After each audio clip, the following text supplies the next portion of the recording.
আসসালামু আলাইকুম রহমতুল্লাহ। দর্শক, আমরা আজকে আসছি ভোলা শিবপুর শান্তিরহাট এর পাশে ভোলার খাল মেঘনা নদীর পাড়ে। আমরা আসছি মেঘনা নদীর পাড়ে নদী ভঙ্গনে যারা জর্জরিত, এই নদী ভঙ্গন থেকে কিভাবে শিবপুরবাসী এবং ভোলাবাসী রেহাই পায়, নদী ভঙ্গন কিভাবে রোধ করা যায়, এই ব্যাপারে কিছু কথা বলবো। এ ব্যাপারে আমরা সর্বপ্রথম কথা বলবো আমাদের ভোলা জেলার যে জেলা প্রশাসক মহোদয় এবং পানি উন্নয়ন বোর্ডের উপরস্থ কর্মকর্তা মহোদয় সহ আমাদের দেশের যারা উপরস্থ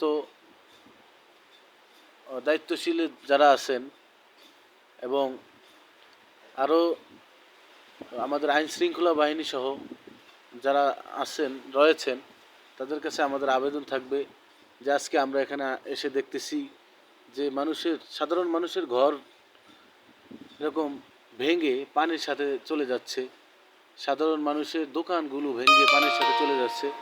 শুধু তাই নয়, এই যে আপনারা দেখতেছেন একটা ব্রিজটা ভেঙে চলে যাচ্ছে এবং এখানে একটা মাছঘাট আছে।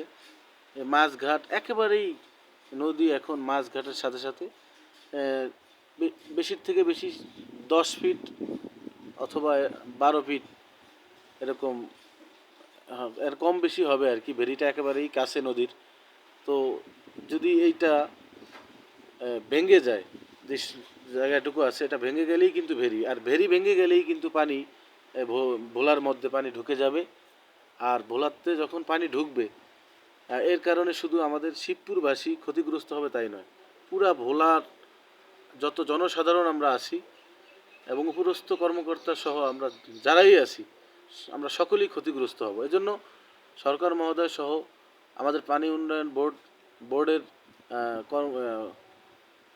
উপরস্থ কর্মকর্তা সহ প্রশাসন মহোদয় সহ জেলা প্রশাসক মহোদয় সহ যারাই আপনারা আছেন, আপনাদের কাছে আমাদের আবেদন থাকবে যে অতি দ্রুত যাতে করে আমাদের এই নদী ভঙ্গন থেকে আমাদের এই শিবপুরবাসী সহ আমাদের ভোলাবাসী রেহাই পায়, তারা নদী থেকে তারা এরকম বাঁচতে পারে নদী ভঙ্গন থেকে। এজন্য সিসি ব্লক এবং বেড়িবাঁধের কাজ যাতে অতি দ্রুত হয়, এজন্য আমাদের আবেদন থাকবে।